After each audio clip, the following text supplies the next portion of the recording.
నమో వినాయక శ్రీమాత్రే నమః. జై సంతోషి మాతా శ్రీ గురుభ్యో నమః. అందరికీ నమస్కారం. మన ఛానల్లోకి స్వాగతం అండి.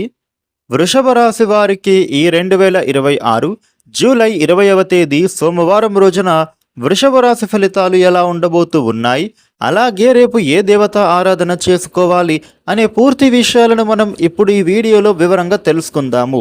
ఈ వీడియోని మీరు ఎక్కడా కూడా స్కిప్ చేయకుండా చివరి దాకా చూడండి. అన్ని విషయాలు మీకైతే పూర్తి వివరంగా తెలుస్తాయి. ఇక అలాగే ఈ వీడియో పైన ఓం నమ శివాయ అని కామెంట్ పెట్టండి. వివరాల్లోకి వస్తే రాశి చక్రంలో 2వ రాశి వృషభ రాశి. ఈ వృషభ రాశికి అధిపతి గ్రహాలలోని శుక్రుడు. వృషభ రాశి వారికి రేపటి ఫలితాలు ఎలా ఉండబోతూ ఉన్నాయి అని చూస్తే గనుక మీకు వదిలేయాలి అనుకున్నటువంటి చోటే విజయం ఎదురు చూస్తోంది అనే విషయాన్ని గుర్తు చేసే రోజుగా రేపు మారబోతోంది. గతంలో 2 సార్లు ప్రయత్నించిన ఫలితం రాక పక్కన పెట్టేసినటువంటి ఒక పని గురించి మళ్ళీ ఆలోచించాల్సినటువంటి పరిస్థితి వస్తోంది. ఈసారి పాత పద్ధతిలో మీరు కాకుండా నూతన మార్గాన్ని ఎంచుకుంటారు. ఆశ్చర్యకరమైన ఫలితాలను పొందే అవకాశాలు కనిపిస్తూ ఉన్నాయి. ఉదయం ఇంటి నుంచి బయటకు వెళ్ళేటటువంటి సమయంలో లేదా ప్రయాణంలో ఒక చిన్న ఆటంకం ఎదురు కావచ్చు. అయితే ముఖ్యమైన వస్తువులు, పత్రాలు, మొబైల్ వంటి వాటిని మీరు జాగ్రత్తగా చూసుకోండి, సరిపోతుంది. మధ్యాహ్న సమయంలో మీకంటే అనుభవం ఉన్నటువంటి వ్యక్తి చెప్పేటటువంటి ఒక సలహా భవిష్యత్తులో మీకు డబ్బుకు సంబంధించినటువంటి నష్టాన్ని తప్పించే అవకాశాలు ఉంటాయి.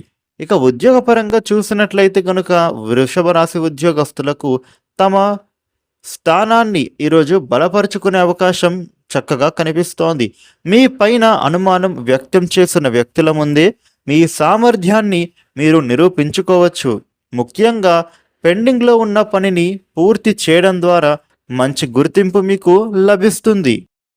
వ్యాపారస్తులకు కొత్త ప్రాంతం నుంచి కస్టమర్లు కానీ లేదా విచారణలు కానీ వచ్చే సూచనలు ఉన్నాయి.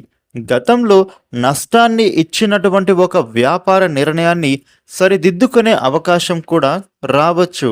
నగదు లావాదేవీల్లో చిన్న పొరపాటు కూడా సమస్యగా మారవచ్చు. కాబట్టి లెక్కలను 2 సార్లు మీరు పరిశీలించాల్సినటువంటి అవసరం కనిపిస్తోంది. కుటుంబంలో ఒక యువకుడి భవిష్యత్తుకు సంబంధించిన నిర్ణయం చర్చకు రావచ్చు. మీ మాట వల్ల ఇంట్లో ఉన్నటువంటి ఒక వ్యక్తికి ధైర్యం కలుగుతుంది. ఆర్థికంగా ఆదాయం సాధారణంగా ఉన్నప్పటికీ ఊహించనటువంటి ఖర్చును ముందుగానే నియంత్రించగలుగుతారు. ఆరోగ్య విషయంలో ఎలాంటి సమస్యలు ఉండవు. అయితే కొత్తగా అనారోగ్య సమస్యలు రాకుండా మీరు జాగ్రత్తగా ఉంటే సరిపోతుంది. వృషభ రాశి వ్యక్తులకు రేపటి రోజున మీకు వచ్చే అవకాశాల కంటే మీరు గుర్తించకుండా వదిలేస్తున్న అవకాశాలే ముఖ్యమైనవి. అందుకే చిన్న విషయాలను కూడా మీరు జాగ్రత్తగా గమనించాల్సి ఉంటుంది. రేపటి రోజున వృషభ రాశి వారు మీకు ఉండే ఇబ్బందులు తొలగి అనుకూలవంతమైన శుభ ఫలితాలు మరిన్ని పొందటానికి సోమవారం సాయంత్రం శివాలయానికి వెళ్ళి శివలింగానికి స్వచ్ఛమైన నీటితో అభిషేకం చేయండి. అనంతరం 3 బిల్వపత్రాలను సమర్పించి ప్రతి బిల్వపత్రం సమర్పించే సమయంలో మీ జీవితంలో తొలగిపోవాలి అనుకున్న కోరికను, ఒక్కో ఆటంకాన్ని మనసులో శివుడికి చెప్పుకోండి. ఆ తర్వాత ఓం త్రయంబకం యజామహే సుగంధిం పుష్టివర్ధనం మంత్రాన్ని 11 సార్లు జపించి ఆలయంలో కొద్దిసేపు మౌనంగా కూర్చోండి. మనశ్శాంతి, కార్యసిద్ధి కలగాలి అని మహాదేవుడిని ప్రార్థించండి. వృషభ రాశి వారికి రేపటి రోజున ఈ విధమైన ఫలితాలు ఉండబోతూ ఉన్నాయి. ఈ వీడియోని లైక్ చేయండి, షేర్ చేయండి. ఇలాగే డైలీ రాశి ఫలితాలు తెలుసుకోవడానికి మన ఛానల్ను వెంటనే సబ్స్క్రైబ్ చేసుకోండి. Thank you for watching.